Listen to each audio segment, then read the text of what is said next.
I'm James Wilson. I'm an assistant editor here at Tortoise, and welcome to today's, I think the fourth, or maybe fifth session in today's Democracy Summit. Can we bridge the generation gap? I've been joined by Meti Coburn, who's a Labour councillor in Hackney and the CEO of the campaign group My Life, My Say, Asara Tobo, who's Deputy Chair of the British Youth Council, and then online we also have Sophia Sangster, who's the UK's head delegate at the Youth G7, and Polly Curtis, who's a former editor at Tortoise and the acting CEO of the think tank Demos. Just by a show of hands to kick off, who here is a Gen Z, so born in or after 1996? Okay. Who's a millennial, so born between 1980 and 1995? Okay. Who here is a Gen Xer, so 66 to 79? And have we got any baby boomers? What, 2 boomers? Wow, okay, so I might come back and pick on you a bit later. Yeah. Yeah, a very young, skewing crowd. So I'm going to kick off with Mete. Could you just tell us a bit about what My Life, My Say is doing to get younger people involved in politics, which is kind of your mission, right? Yeah, firstly, thanks for having me here. So I guess, firstly, it's important to understand, when we ask this question about how do you engage young people in politics, I think we firstly have to understand that that question is the wrong question to ask, partly because it doesn't recognize the intersectionality that exists among young people. I think we often assume that young people are one big homogenous group, but actually there are different challenges and different experiences that different groups face. And also, we also know that young people do passionately care about issues that affect them, whether it's around, having a decent roof over their shoulders, a job that pays them basic respect or dignity. The problem is they don't see traditional forms of politics as a vehicle to address the issues that they care about. So at My Life, My Say, our engagement model is all about trying to identify where people go to in their day-to-day social and digital lives and think about how we can connect with them in those spaces. And a good example of that is we have something called Democracy Cafe. So we have a partnership with Starbucks, and the concept is essentially to bring together 30 to 40 young people together in coffee houses across the country, and you could talk about politics over a frappuccino without feeling the need to wear a suit or, to have that knowledge. And you'd be surprised how much the frappuccinos pull people to come to those events. But we also work with like big tech firms as well. So like with Tinder and Uber. So in the 2016 referendum, if you were swiping left or right, and in the 2017 election, looking for a date, and you're aged between 18 and 24, then you got a notification saying, hey, have you registered to vote? If not, swipe right, takes you to the government website. So we run National Voter Registration Day in the UK. So we try to, do as many engagement models as possible to really go to where young people are. And we work with lots of celebrities and influencers, people like Amy Hart, for example, who's from Love Island. We brought her together with Keir Starmer, or people like Munya Chihuahua, who's a big Instagrammer, and really trying to reach new audiences. So the Frappuccino sessions, that was a great forum to discuss policy and kind of bring about new ideas and hear what young people wanted. Was there any kind of platform or agenda or slate of policies or ideas that came out of that? And did you then put it to anyone in power? Did it find its way into legislation? That's a great point. And I think what's really important to say, James, is that when you do organise these democracy cafes, it's really important you don't just do it as a talk shop. So you really have to make sure that it's really feeding into a policy process. And what I mean by that is if I go to Asaro and Asaro is not really interested in politics and I say, hey, look, there's this event going on, really important, you should come to it. And she's like, well, I don't know, I don't really trust politicians, nothing's going to happen. And I really convinced her to go to this event. If she comes to the event and nothing happens from that event, she's less likely to carry on coming back or to ever engage in the process. So it's really important you make sure there's a process of engagement. So one of the things that we done in 2017, James, is we set up the all-party parliamentary group on a better Brexit for young people. We had 47 MPs across the spectrum, had people like Andrew Rosendale who wanted a complete hard no-deal Brexit, people like Annie Soubry who wanted to stop Brexit, people like Stephen Kinnock who wanted a Norway-style Brexit, and we're a non-partisan organisation, so that's really important. And we were funded by the European Commission and the UK government to really understand what young people's priorities are for the negotiations. And lots of things came out from that, and a lot of that came from the Democracy Cafe. So we work with a lot of local authorities, the Mayor of London, the European Commission, UK government, different departments, really to feed in what those views are.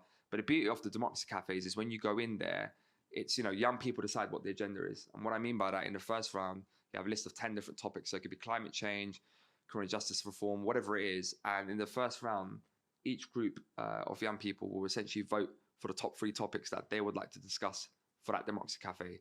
And at the end of that, you'll see what are the top 3 chosen. It's a bit like Democracy in Action, what top 3 topics are chosen. And then on the back of that, you really sort of run the session on the back of that. Right. On the topic of voting, so we recently run this Democracy in Britain poll. You may have heard it referenced earlier. We took the health of democracy across the UK and broke it down by different demographics. In the results, we found that when it comes to political involvement, young people, so millennials, with over 3 times as likely as boomers to attend a political meeting, more likely to voluntary work for an organisation, over twice as likely to give money to or join a political party, over twice as likely to have contacted the media on a political issue. But when it comes to voting and contacting their MPs, they're the least likely to do that. So this is possibly the most political generation in the UK, but they're not engaging with the actual political system. What's broken? Well, it goes back to what I said before, which is they don't see traditional forms of politics as a vehicle. Partly is because we're not educated about democracy in this country. I got elected as a councillor about 8 years ago now. I was 21 when I first got elected. And, you know, I wouldn't say this publicly, but I didn't know what a councillor was 3 months before I got elected. Do you know what I mean? And it's like, because no one's ever really told me what is a councillor. And, you know, the other thing is obviously stuff like that you see on TV, what's happening right now doesn't help. You know, people lose faith. We actually have a youth index with opinion, which will be interesting to share with you. And so it's a biannual poll that we publish with opinion, which is, we've just launched the first iteration in April. It's called the Youth Index, and it looks at young people's attitudes, trust in mainstream institutions, voting behaviours and all that. And 53% of young people who responded to that, 2,000 people responded, said that they don't trust politicians. 49% of young people who responded to that said that they believe that government tends to act in the interest of the wealthy or business groups as opposed to in the interest of young people. 35% of those said that they think that their vote doesn't matter. And, you know, I think we've got a huge way to go in terms of, you know, really making sure that politics and our mainstream institutions is representative, because to be quite frank, you know, it doesn't look like people who look and sound like me. When I first started to be a councillor, anyone want to guess what the average age of a councillor is in the UK? Higher, yeah. He knows. That's not fair. He heard this last week when I said this last week. 66. Yeah. Wow. So you look at the big, and then obviously you look at the number of women in politics, nowhere near enough, number of people from minority backgrounds, and then class is a big issue as well.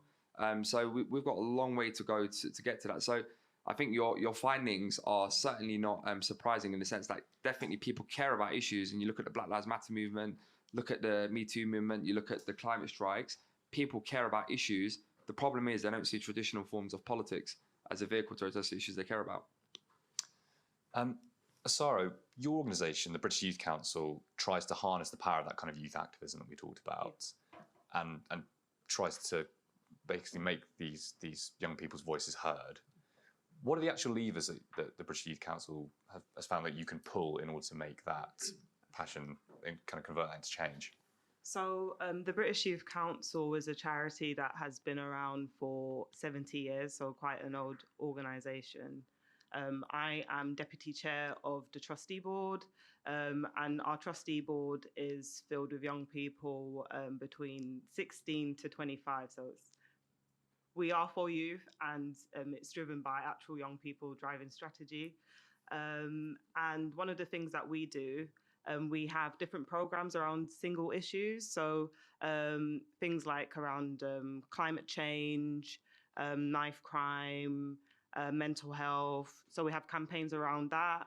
And then we also have over 200 member organizations. So we have member organizations like Scouts, Girl Guiding, Young Farmers Association.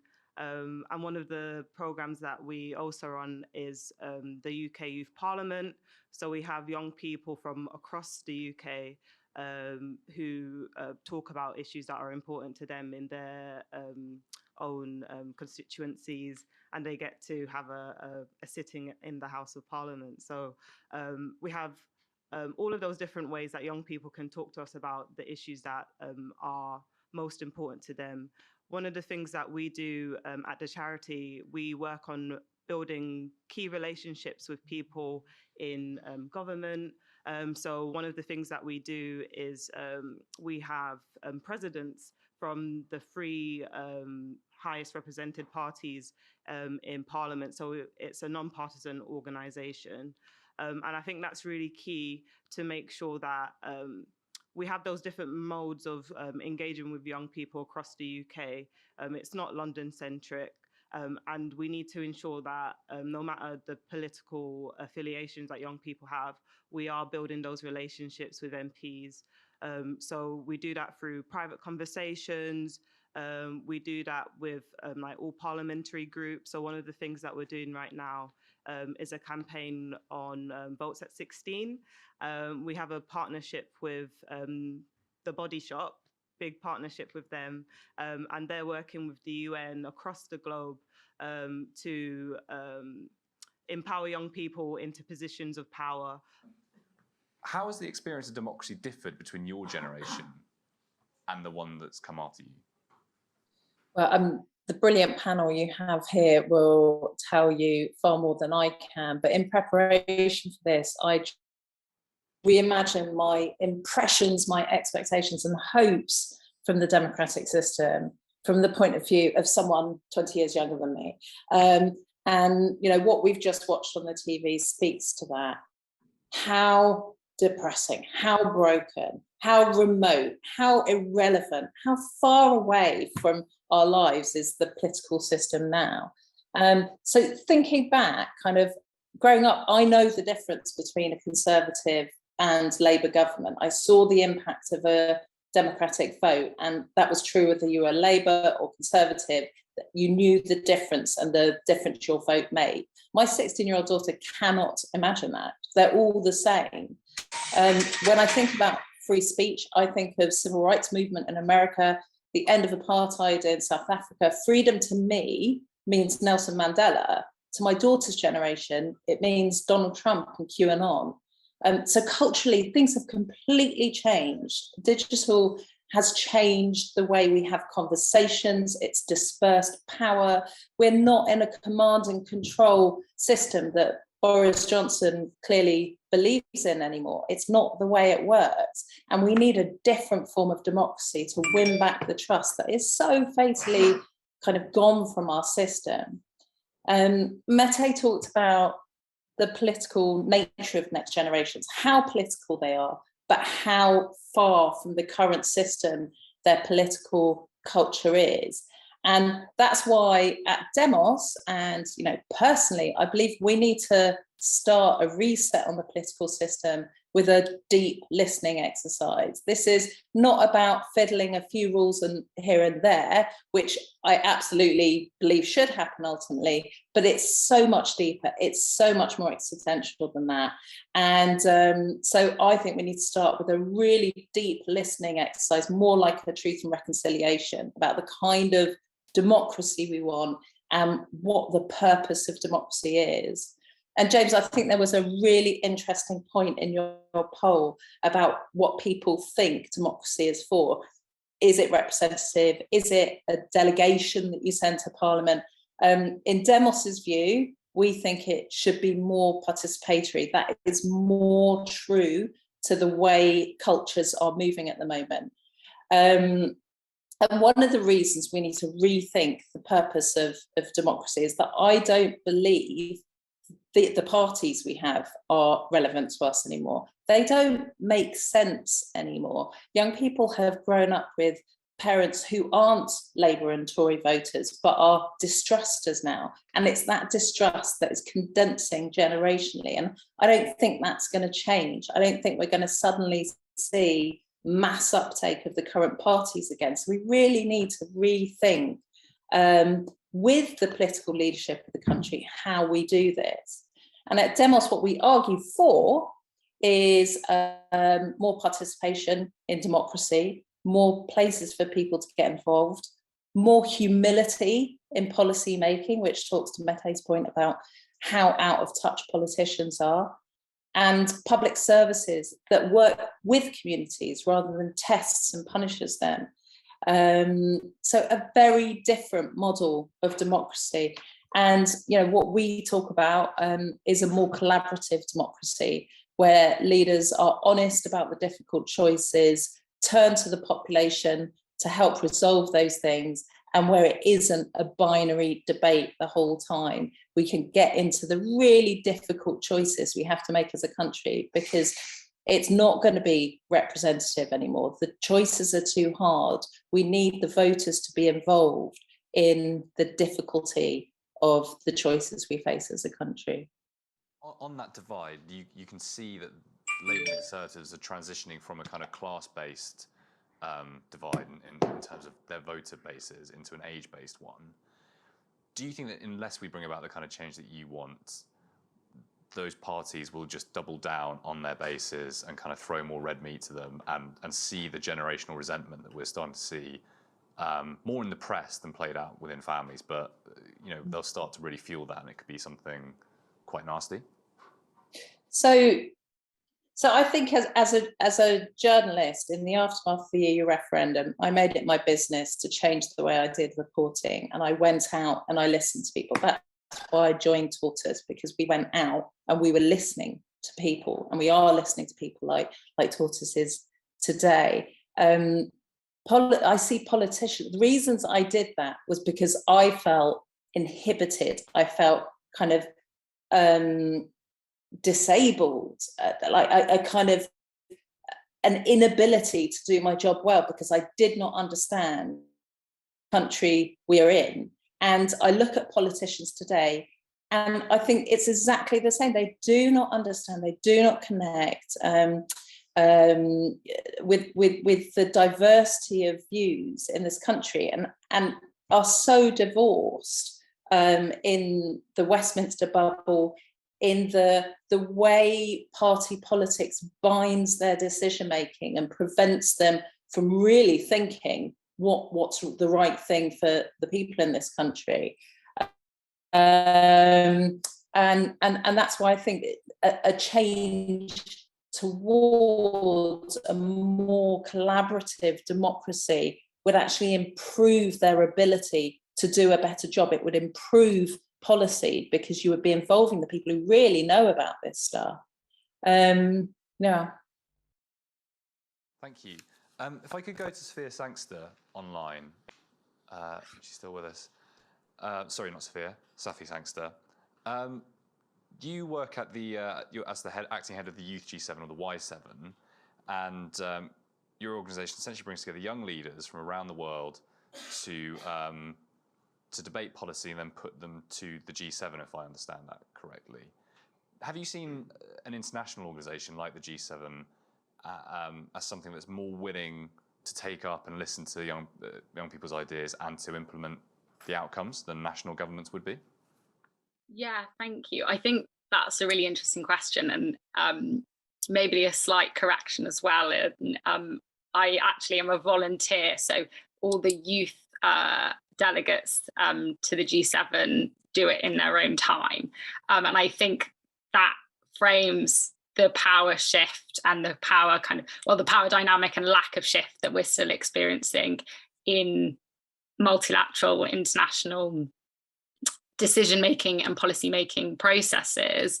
Young people are still sitting at the fringes, and we did get opportunity to engage with G7 ministers, G7 Sherpas, but the final outcome, the G7 leaders communique, did not mention young people once. We didn't get anything in the employment section. We didn't get anything under mental health or global health.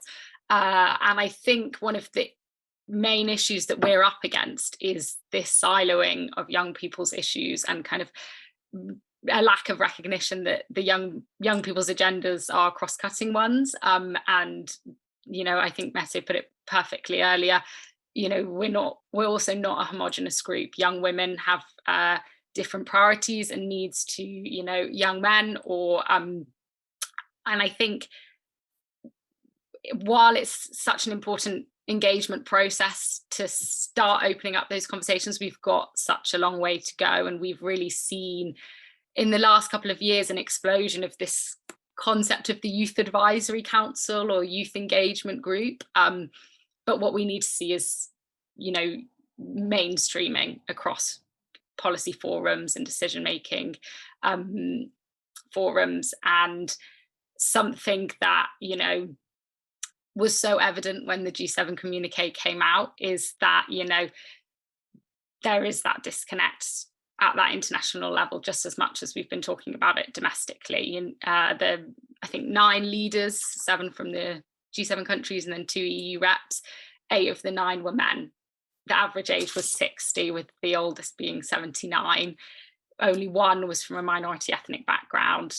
And I think about 7 had a parent that was either, you know, a doctor, a former prime minister or government official, or university professor. We're not seeing that reflection at that high level of young people and young people's priorities. And so while I think these engagement processes are so important, I think the G7 is still, and other multilateral processes have still got such a long way to go to authentically and tangibly seeing young people's views implemented in policy processes and then into ultimate reforms. I'm going to go to the room, if I may, and go to that gentleman there with your hand up. Hi, my name's Alex. I work with the electoral reform campaign Make Votes Matter. I think what's really interesting with a lot of this young people stuff is that 3 main things have happened over the last 20 years. One is that young people are more mobile, so we're moving more into particularly big cities. I think the average distance that young people live away from home has increased by about tenfold in the last 20, 40 years. 2 is that young people have got more politically polarized, and that sort of age polarization has increased. And the 3rd also is that our electoral battlegrounds have shifted.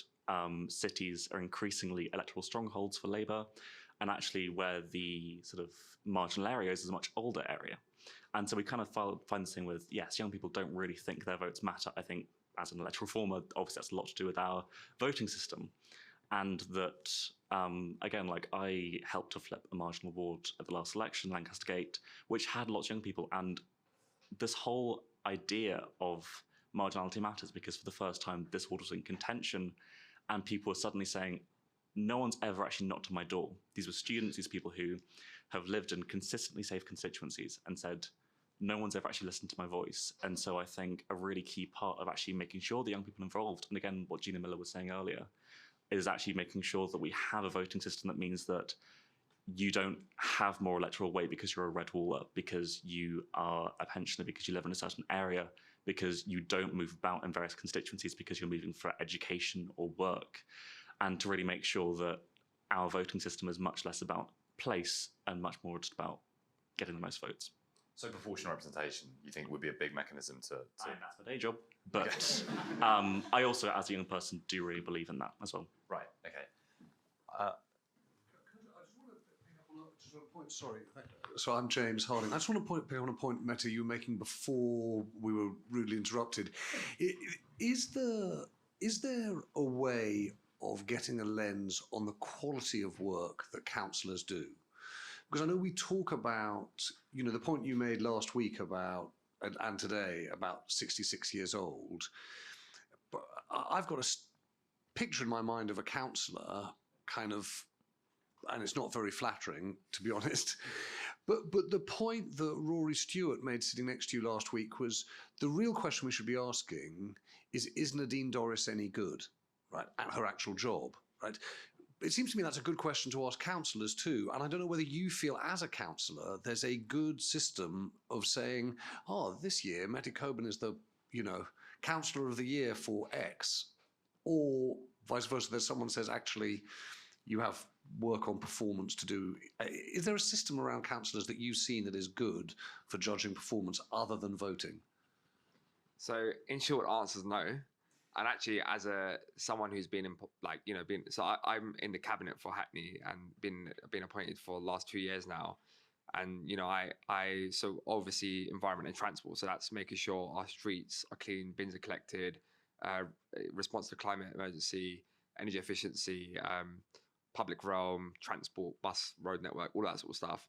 And one of the things that I actually wrestle with, James, a really good question is sometimes, because, you know, like I control a budget of £280 million in Hackney, right? It's a big workforce of 1,500 employees across all those service areas. And sometimes, you know, decision comes to you and you just think to yourself, like, am I actually doing okay? I don't know. Like, no one's telling me if I'm doing okay unless it's my mayor who might pull me up on something. And, you know, there are awards, but to be quite honest with you, like, I don't really think it really means anything. And I don't think it matters much to your local residents. So I think certainly there's something, I guess, kind of linking back to what Polly was saying, which is around there needs to be more transparency around what is the actions, what do councillors actually do? Because the reality is, and I'm saying this is, you know, before I became a councillor to be now, councillors make much more of a difference to people's day-to-day lives than MPs do. But I don't think that the public knows that. So we need to have a much more better way in terms of reporting what it is that local councils can do and the difference it makes to your community. And I think, you know, there are things that we can do that can tinker around the edges, but to be quite frank, the best way to solve this is, you know, really you've got to have strong political literacy in our education system. That's a good point. I heard Rory Stewart recently say how MPs would often, or candidates become MPs, would cynically often go around constituencies and if their residents would say, I haven't got my bins collected or transport crap, whatever, they say, oh, well, as your MP or your potential MP, I could fix all that. Knowing that the responsibility would not lie with them, but kind of taking advantage of people's ignorance and lack of education when it comes to politics. Sorry, can I jump in? Yeah, absolutely. Yes, I just want to jump on that because I am a councillor myself in Kingston. And some of us do have actually a way to track performance and KPIs. So other than just the voting, obviously, which at least where I am has been very, very strong. I think we do have a way to find out, and not just on surgeries or just when we engage with residents, canvassing on a regular basis, but also looking at dashboard where how many cases you have raised or how many complaints you have handled. And the MP has absolutely no input whatsoever on the council. They cannot actually do anything. They pass that back on to us, and we have to handle it in our respective ward. So we can track numbers of open cases, how many have been actually handled within 10 working days, assigned to the right portfolio holder or the right team within the council, how many actually ended up with a successful outcome. And we are now also looking at how can we have a resident satisfaction survey, or CSAT if you want, part of the user experience or resident experience around resolution, speed of response, and value for money ultimately. So there are definitely councils and places where we can track the efficiency of councillor on the ground, and also, sorry? Yeah. My name is Mike. Mike. So because in most organisations, you can, of course, track customer satisfaction, but in politics, that's really easy to polarise. Well, I wonder, is there a way of tracking what your colleagues on the council think of you? Well, it's a good question. I think the best way is to engage with them and to agree to disagree. Especially no, I don't mean the politics. I mean genuinely. Do they sit around in Kingston and go, "Oh, actually, Mike's good. He shows up. He's really collaborative. He helps get things done." Or like, you would get quite a lot in that context, wouldn't you? Well, my colleague can, but I think the public can. I mean, it's public. You know, attendance record. You know, it's recorded and it's live. People know who you have voted for and on what. Questions are all open, so they know if I challenge something or challenge a status quo. Or again, we have different view within the party yourself. So, you know, we've been voted on a ward level, and each ward, sometimes people have a naive view of, yeah, Kingston or any other borough is like this. Well, within the borough, you have very, very specific topics on each ward. So I think it's really about representing your resident first and foremost from the ground up. Yeah. So would I perform well? I don't know. I mean, they will tell me this in a few years' time, or maybe tonight on the next meeting. But I think ultimately it's not so much am I pleasing my peers or colleague, but am I representing the resident in my ward in the most effective way, even if I do not always agree with what they want to push forward. John Alexander, I knew that you'd be excited as soon as we discussed. No, I don't want to take oxygen, but I just wanted to put a couple of numbers into the space. I was just looking them up. In France, the number of people per councillor is 118. In Austria, it's 209. In Sweden, it's 256. In the UK, it's 2,603. Wow. No further words. Actually, Lindsay, you got the mic. I'd be very interested as one of the two token boomers in the room. The conversation focuses a lot on young people. What are your, say, top 3 political concerns at the moment? Oh my goodness. Economy, inflation in particular, stagflation more in particular, defence, I'm afraid, and probably levelling up, I would say. Is that particularly different from what you find the concerns of young people are?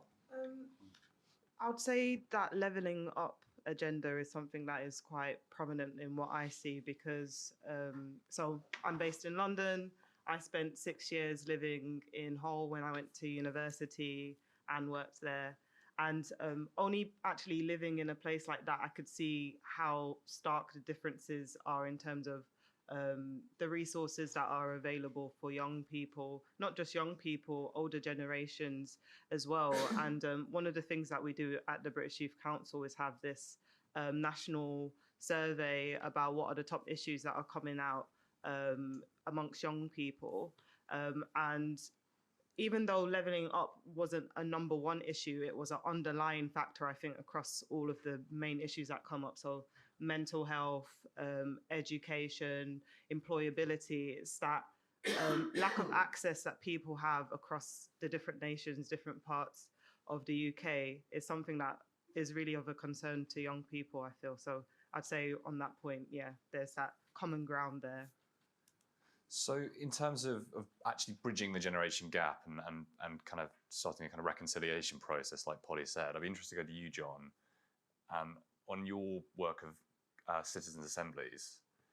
Have you done any work into how to actually bring the different age groups together and work on a kind of reconciliation process and a programme for putting aside differences and working forward progressively?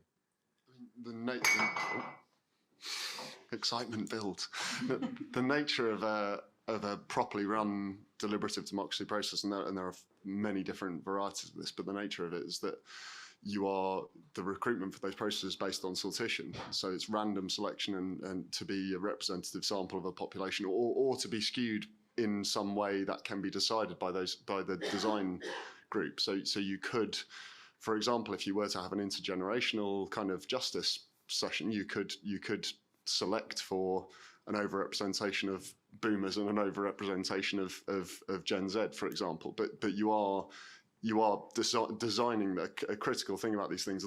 This is not a sort of turn-upocracy thing. It's not just a sort of a proper citizens' assembly. A true citizens' assembly isn't just who turns up. Yes. It is designed to be a certain group of people. And by the way, just to put it into the room, since you asked me that, the power of these things is incredible. Like my favourite example is in November 2019, in the US, there was a process called America in a Room, where they got 508 people, representative of the national population of the US, together in a conference suite in Dallas, debating all sorts of stuff, and came to remarkable consensus across a whole range of issues in the course of 3 days, I think it was. And the biggest cost of this process, it nearly couldn't go ahead because the insurance charge was going to be so high because they thought they were going to kill each other. Wow. But in 3 days you get to so many things. It's like the way I would be tempted to put it, if I was like really pushing my point in this, is like what we have today is not a crisis of democracy. It's a crisis of elected oligarchy.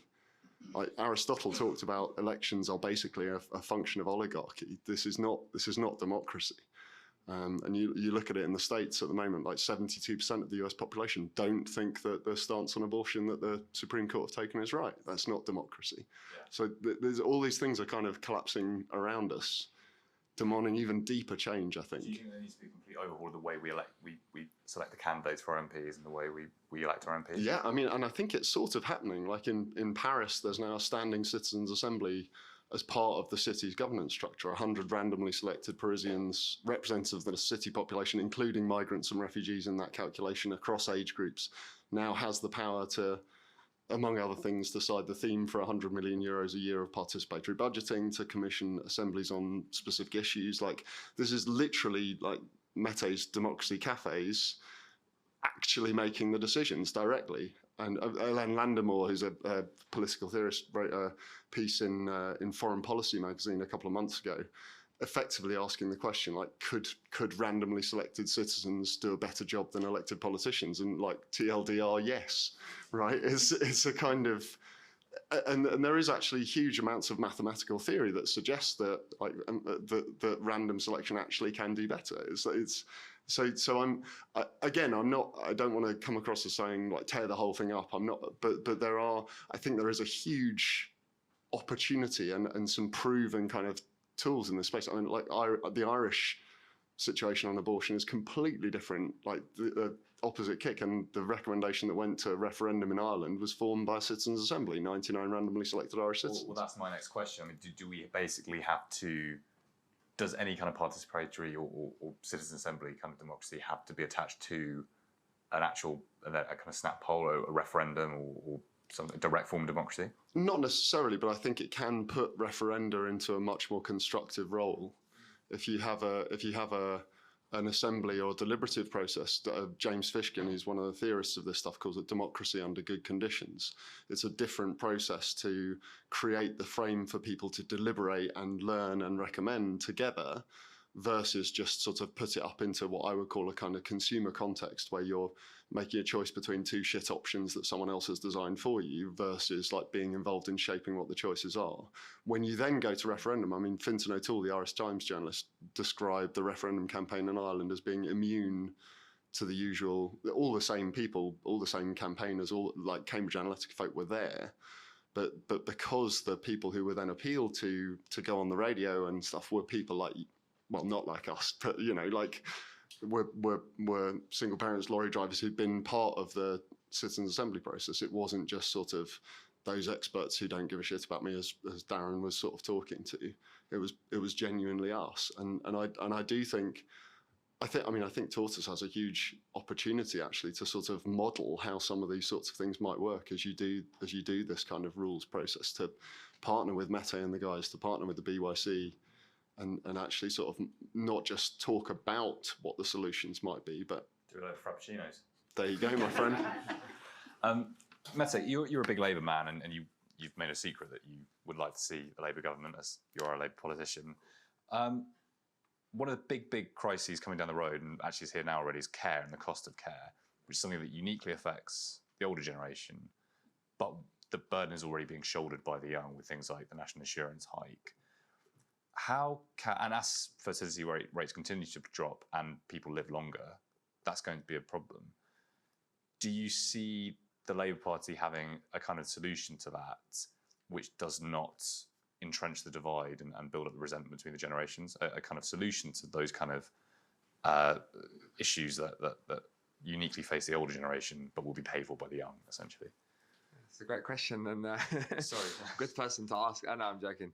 I think so. Look, I think for any political party, and we spoke a lot about the intergenerational divide, is there's certainly, like, for any political party moving forward, I think they need to sort of really think about the trade-offs that need to happen between sort of the young and old, because we have so many different challenges facing society. I think certainly we need to bring much more nuance to sort of our policies. So, you know, some of like going into sort of 2019, for example, in the election, like, for example, like scrapping the tuition fees. Like, I know it's going to sound bonkers me saying this, but I don't necessarily think scrapping the tuition fees was a great idea. The reason why I say that is because why should people like me, for example, who comes from a working class background, have to pay for, you know, the children of sort of millionaires and billionaires' children who have to go to university for free, like, when they can afford to pay for it, right? And I think it goes back to your point, John. The middle class. Yeah, and it goes exactly to your point, which is about having more, like, less binary options, but actually more nuance to policies. So I think sort of certainly moving forward, and I think what's really good about Keir Starmer and sort of the Labour Party right now is certainly there's much more of a nuance in terms of, like, understanding, you know, how does one, you know, you're pitching one thing, but how does that affect the other thing. And I think, look, certainly we talk about cost of living. You spoke about the economy. You know, more than 60% of Londoners right now spend more than half their income just on rent. That's excluding bills. And that disproportionately impacts young people. And, you know, we're not even talking about you have a property. Probably most times you got probably a room, right, if you're lucky, especially in London. And I think, you know, certainly for a lot of young people, what they need is, you know, and it goes back to the point that one of the panelists was making earlier, which is around, you know, our issues aren't different to older people's issues. A lot of the time, it's about, you know, it's like, don't even give me a special treatment. I'm not asking for anything special. Just give me the level playing field that everyone else has. That's what we're asking for, so I can go on and actually have a chance at life. I think that's what the key is. It's like no one is asking for, young people aren't asking for anything different to what previous generations had. What they want is a level playing field so they can have a proper chance at life. Thank you. On the kind of topic of the different issues and how they affect different generations, Lindsay said that the top 3 issues that she was concerned about were inflation, defence, and levelling up. But Safia has said in the chat that when the Youth G7 put forward their concerns, their top priorities were 1, the climate crisis and biodiversity loss, 2, mental health and reproductive rights, and 3, employment. If we could just go to Safia about those challenges in particular, and how do you think we can bridge those 2, you know, radically different top 3 concerns? Yeah, thank you. I think this is such a good example of exactly the generation gap playing out in a really tangible way, where, you know, young people are going to be the ones who are working and living when our climate crisis is, you know, exponentially worse than the effects that we're already seeing now. You know, young women are the ones who are disproportionately greatly affected by, you know, very restrictive reproductive rights.